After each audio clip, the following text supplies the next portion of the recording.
Ezekiel chapter 44. Then the man brought me back to the outer court of the sanctuary, the one facing east, and it was shut. The Lord said to me, "This gate is to remain shut. It must not be opened. No one may enter through it. It is to remain shut, because the Lord, the God of Israel, has entered through it. The prince himself is the only one who may sit inside the gateway to eat in the presence of the Lord. He is to enter by way of the portico of the gateway to go out the same way." Then the man brought me by way of the north gate to the front of the temple. I looked and saw the glory of the Lord filling the temple of the Lord, and I fell face down.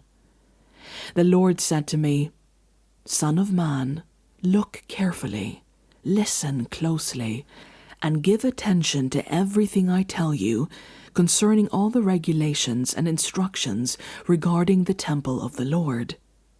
Give attention to the entrance to the temple and all the exits of the sanctuary. Say to rebellious Israel, 'This is what the sovereign Lord says. Enough of your detestable practices, people of Israel.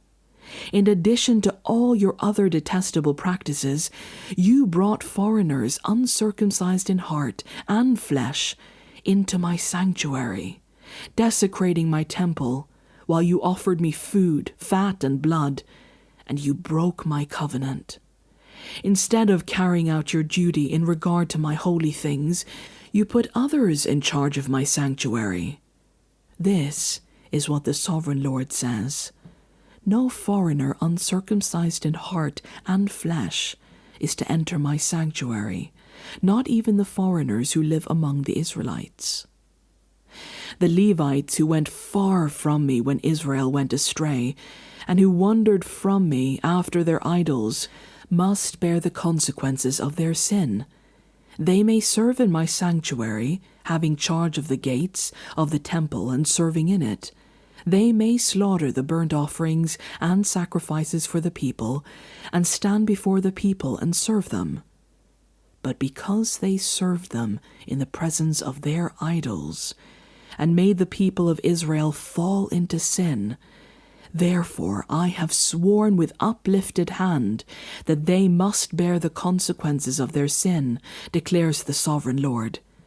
They are not to come near to serve me as priests, or come near any of my holy things, or my most holy offerings. They must bear the shame of their detestable practices, and I will appoint them to guard the temple for all the work that is to be done in it. But the Levitical priests, who are descendants of Zadok, and who guarded my sanctuary when the Israelites went astray from me, are to come near to minister before me. They are to stand before me to offer sacrifices of fat and blood, declares the sovereign Lord. They alone are to enter my sanctuary. They alone are to come near my table, to minister before me and serve me as guards. When they enter the gates of the inner court, they are to wear linen clothes. They must not wear any woolen garment while ministering at the gates of the inner court or inside the temple. They are to wear linen turbans on their heads and linen undergarments around their waists. They must not wear anything that makes them perspire.